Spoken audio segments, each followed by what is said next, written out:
Hello everyone, and welcome back to Cosy Reads. I hope you have all been keeping well.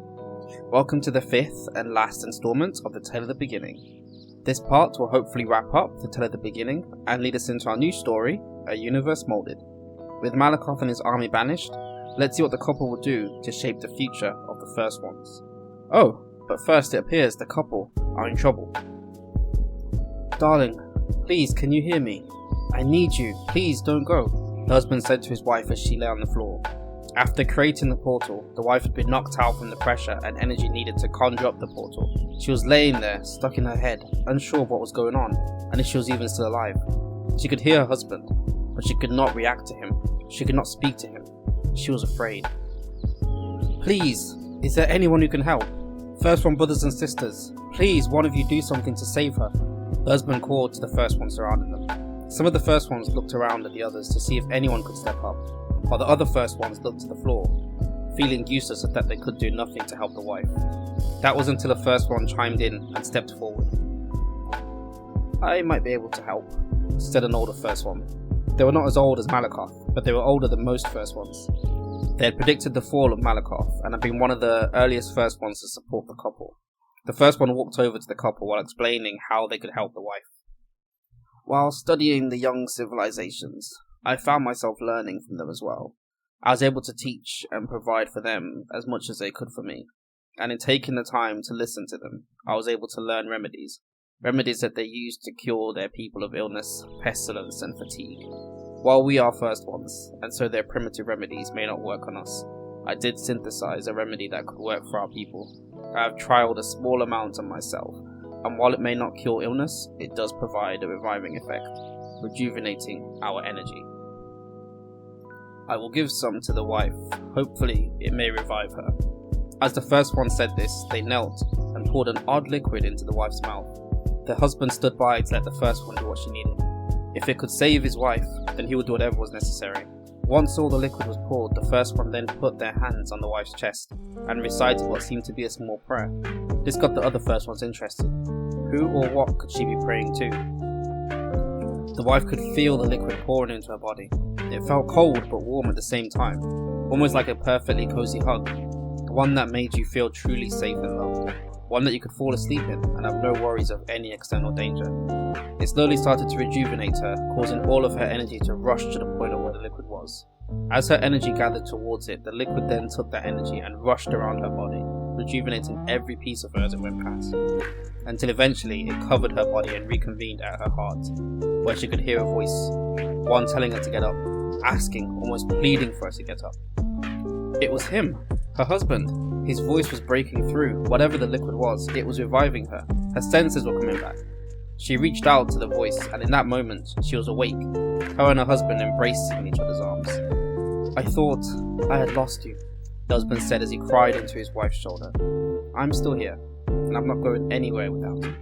The wife responded, a warm smile on her face. The two had never felt these type of feelings before. They were First Ones, and so they were still trying to get their heads around emotions and feelings. They had started to understand the concept of love, and they knew of the concept of fear. They have even felt it multiple times, especially during this war with Malakoth. It showed them what fear truly was. But one thing they had never felt before was the fear of losing someone. Soon after the couple were reunited and the War of the First Ones was over, a party was thrown to celebrate the victory. The First Ones found a corner of the universe uninhabited by life, and there, after shrinking themselves down a bit, did they throw their party. Finally, Malakoth was defeated, and the universe would finally know peace again, at least for the time being. Once the festivities were over, the round table was reconvened. Everyone knew that the victory they had was amazing, but it was not a guaranteed or sustained victory. They knew that if anyone could find their way back, it would be Malakoth. And they also knew that Malakoth would come back far stronger than when he left. For now though, they needed to usher in a new age of peace, and to ensure that something like this never happens again. The group decided to split the universe apart, giving each of them their own section to govern and protect. This would make sure that no one person could control the universe. They also agreed to a pact, one that meant that they would never interfere in the lives of mortals. The pact made it abundantly clear that interfering with the lives of mortals was strictly prohibited.